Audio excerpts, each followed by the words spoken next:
do we go from here? Now you have to understand the current context here since the start of the week, and that involves knowing where this original breakout came from.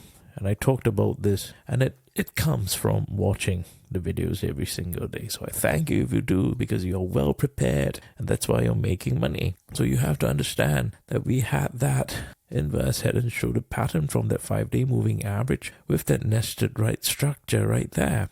I talked about an easy way down and a possible easy way up as long as we grabbed this right shoulder quickly. And right now, you take a look.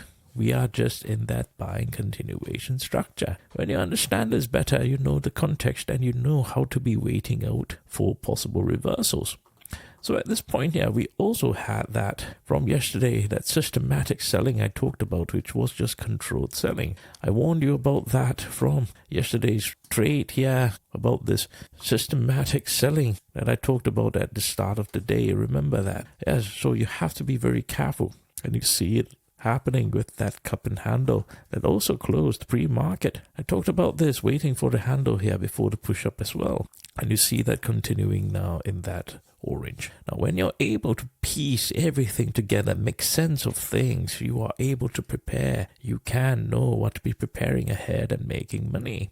So at this point, what will happen? What must you do to prepare to short this? Your 5-day moving average will start trending up to where this blue algorithm will be. If this wants to head down, like dramatically dump, you can afford to wait for your 5-day moving average. You can afford to wait for the cups to close. Because today, just take a look. We are tapering in that magenta. If magenta is tapering, this will close. It has to close, right? So pay close attention to that 655 as well.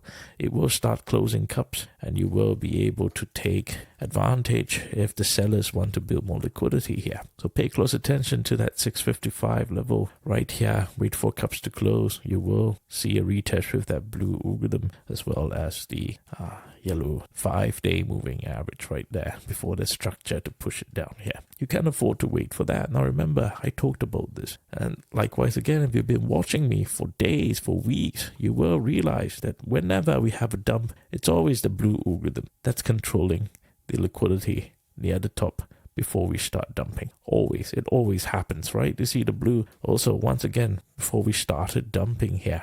So look out for blue algorithm, especially near the top. If we are indeed tapering, you will be clear. If it wants to dump, you will see blue that's building liquidity. And that's what you see here, right? If we do start pushing up higher a little bit, you do see certain structure here. You can wait out for that. But more importantly, be concerned if it is controlled selling here, because we could still be building more liquidity for another leg up here. So understanding also how to see the bulls building liquidity. We'll be understanding if this magenta and green is building more liquidity on the way up. Now we continue to grind up in that orange. Let it be, because it's a Friday. It's great for runners, but you have to catch some microstructure on the way up as well, because you understand this orange algorithm as that buying continuation from that inverse head and shoulder pattern that we talked about as well. So understanding where the liquidity levels are will help you prevent yourself from taking trades that truly do not exist. Now, remember, technically speaking, let's talk about technicals, yeah? Technically speaking, this can retrace all the way back here. So this is still possibly a good setup. This is still 7-point range. So when you understand things like that, you know what you're looking out for. When there are red candles, you don't get too bearish. You know how to be piecing things up together on a day-by-day basis. So you just have to be more mindful. Remember, I talked about the main dump liquidity, which is where the 20-day moving average is. If the market truly wants to dump, this is where it has to pass through with the main liquidity here and the 20-day moving average. By then, your 5-day moving average will already turn into some sort of resistance and is starting to trend down to meet up with your 20-day moving average. I talked about this possibility in FOMC Powell, so you just have to pay close attention by that time when it comes. Otherwise, you have to be looking out for that liquidity wedge, right? How the market is building liquidity in that possible 7-point range, understanding within how to be finding profits in the charts, as you see us do it every single day, finding 100% trades every single day in the charts. No matter how the charts are moving, no matter how tight the ranges are, there's always profits to be found. So thank you very